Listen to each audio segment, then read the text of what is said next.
আমরা মেদিনীপুর শহরে এসেছি ক্লাস্টার মিটিং করার জন্য। আমরা সকালবেলায় গেছিলাম বামনমুড়া স্কুলে। সেখানে বাচ্চাদেরকে আমরা কিছু স্কুলের সামগ্রী, ব্যাগ, কাগজপত্র, পেন, পেন্সিল দিয়েছি। কারণ আমরা যেটা সরকারি ব্যাংক, সেই সরকারি ব্যাংক কিন্তু সবসময় সাধারণ মানুষের পাশে থাকে। এবং সরকারি ব্যাংকের যে দায়বদ্ধতা, সেই দায়বদ্ধতা হচ্ছে গ্রামীণ অর্থনীতিকে বাঁচিয়ে রাখা, গ্রামীণ শিক্ষা ব্যবস্থার সঙ্গে সমান তালে চলা। কারণ হচ্ছে ভারতবর্ষ হচ্ছে গ্রাম কেন্দ্রিক বা কৃষি ভিত্তিক দেশ। সেখানে গ্রামের যে উন্নয়ন, সেই উন্নয়নে কিন্তু সরকারি ব্যাংক সবসময় এগিয়ে এসছে। কারণ এই সমস্ত ছাত্রছাত্রীরা যারা আজকে দেশের ভবিষ্যৎ, রাজ্যের ভবিষ্যৎ, তারাই কিন্তু আগামী দিনে দেখা যাবে হয়তো ব্যাংক থেকে এডুকেশন লোন নিয়ে তারা বড় বড় উচ্চ শিক্ষা নিচ্ছে। কিন্তু যেটা আমরা সরকারি তরফ থেকে করে থাকি, যে সাধারণ মানুষকে, মধ্যবিত্ত এবং নিম্ন মধ্যবিত্ত মানুষের যে আর্থিক সংকুলন করা, তাদের যে দারিদ্র দূরীকরণের যে সমস্ত প্রকল্প সরকারের সঙ্গে, সে রাজ্য সরকার হোক, কেন্দ্রীয় সরকারের বিভিন্ন প্রকল্পগুলোকে বাস্তবায়িত করতে যাওয়া, এগুলোর সঙ্গে আমাদের সরকারি ব্যাংক ওতপ্রোতভাবে জড়িত। মানুষের মধ্যে আমরা এই সরকারি ব্যাংকের উপরে যে আস্থা, এতদিন ধরে আমরা আস্থাটা রাখতে পেরেছি। আমরা এখনো বিভিন্ন জায়গায় গ্রামে গঞ্জে গিয়ে মানুষের পাশে দাঁড়িয়ে মানুষকে এইটাই বোঝাতে চাইছি যে ভারতবর্ষের অর্থনীতিকে যদি বাঁচিয়ে রাখতে হয়, ভারতবর্ষের মানুষকে যদি আর্থিকভাবে সচ্ছল রাখতে হয়, তাহলে কিন্তু সরকারি ব্যাংক ব্যবস্থাকে যে ভেঙে চুরে চুরমার করে দেওয়ার যে প্রচেষ্টা চলছে, তার সেই প্রচেষ্টার বিরুদ্ধে কিন্তু সমস্ত ভারতবাসীকে কিন্তু রুখে দাঁড়াতে হবে। সাধারণ মানুষ জানে, সাধারণ মানুষের আস্থা আছে সরকারি ব্যাংকের উপরে। এই আস্থা যাতে আগামী দিনেও যাতে থাকে, তাদেরকে সেইভাবে সেই জায়গাগুলোকে বলার জন্য। এবং আজকে আমরা যে ক্লাস্টার মিটিং করছি, সেই ক্লাস্টার মিটিং এর মূল উদ্দেশ্য হচ্ছে, এখানে সমস্ত অফিসাররা মেদিনীপুরে তারা জড়ো হয়েছেন, মেদিনীপুর, পুরুলিয়া, বাঁকুড়া থেকে এসছেন। আমরা আমাদের যে কর্মী সংকুলন আমাদের কিন্তু নেই, কর্মী সংখ্যা যে পরিমাণে থাকার দরকার, সেই সংখ্যায় কিন্তু আমাদের কর্মী সংখ্যা নেই। তা সত্ত্বেও আমরা সরকারের কাছে বারবার করে বলছি যে এখানে কর্মী নিয়োগ করুন।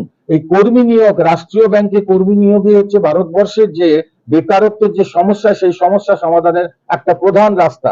সেই সঙ্গে সঙ্গে সাধারণ মানুষকে যে গ্রাহক পরিষেবা দেওয়া, যদি কর্মী নিয়োগ করা হয়, তাহলে গ্রাহক পরিষেবাটা আরো ভালো হতে পারে। কিন্তু এদেরকে আমরা বোঝাচ্ছি, যতদিন না পর্যন্ত কর্মী সেই সংখ্যায় যখন আসছে, তোমাদেরকে এক একজনকে মানে যেখানে 10 জনের কাজ, সেখানে কিন্তু 2 জনে করছে।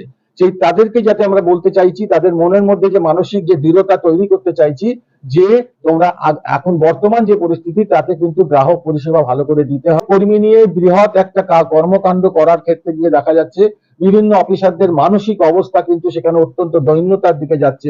মানসিকভাবে তারা ভেঙে পড়ছে, শারীরিকভাবে তারা ভেঙে পড়ছে। সেই শারীরিক এবং মানসিক জোর দেওয়ার জন্য কিন্তু বিভিন্ন জায়গায় জায়গায় গিয়ে আমরা এই ক্লাস্টার মিটিং গুলো করছি, যাতে করে তাদের মধ্যে মনোবলটা সঞ্চয় করার যোগান দেওয়া যায়। যে তুমি ভারতবর্ষের রাষ্ট্রীয় ব্যাংকে কাজ করো বলে তোমার মাথা গর্বের সঙ্গে উঁচু করে তুমি আরো একটু বেশি পরিশ্রম করে যাতে সাধারণ মানুষের কাছে তুমি গ্রাহক পরিষেবাটাকে উন্নত করতে পারো, সেই জন্য তাদের মনোবল যোগানোর জন্য আমরা সারা ভারতবর্ষ জুড়ে বিভিন্ন জায়গায় জায়গায় গিয়ে ক্লাস্টার মিটিং করছি, অফিসারদের সঙ্গে মিলিত হচ্ছি, কর্মীদের সঙ্গে মিলিত হচ্ছি। এই হচ্ছে মূলত সমস্যার সমাধান হবে না।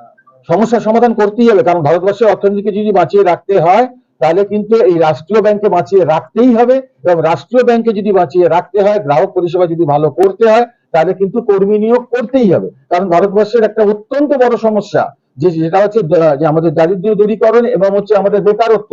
এই বেকারত্বের যে আমরা পার্সেন্টেজ দেখতে পাচ্ছি, প্রতিদিন দিন সে বেকারত্বের সংখ্যা বেড়ে যাচ্ছে। গত 40 বছরে ভারতবর্ষে এত বেকার ছিল না, আজকে এত বেকারত্ব হচ্ছে। আজ এই অবস্থায় যে সরকারি যে ব্যবস্থাপনা রয়েছে, তাতে ব্যাংকগুলোকে মার্জ করিয়ে দেওয়ার, ব্যাংকগুলোকে প্রাইভেট করিয়ে দেওয়ার যে চক্রান্ত চলছে, তাতে আরো বেশি সংখ্যক ব্যাংকের শাখা বন্ধ হয়ে যাবে। আরো যারা যারা শিক্ষিত যুবক যুবতীরা যারা ব্যাংকে কাজ করছেন, তাদের কাজ চলে যাবে। এবং যারা আগামী দিনে পড়াশোনা করছেন যে একটা কর্মসংস্থানের জন্য, তাদের কিন্তু সেই কর্মসংস্থানের রাস্তাটা বন্ধ হয়ে যাবে, যার ফলে ভারতবর্ষ কিন্তু একটা অন্য খাতে বইবে। এটা আমরা চাই।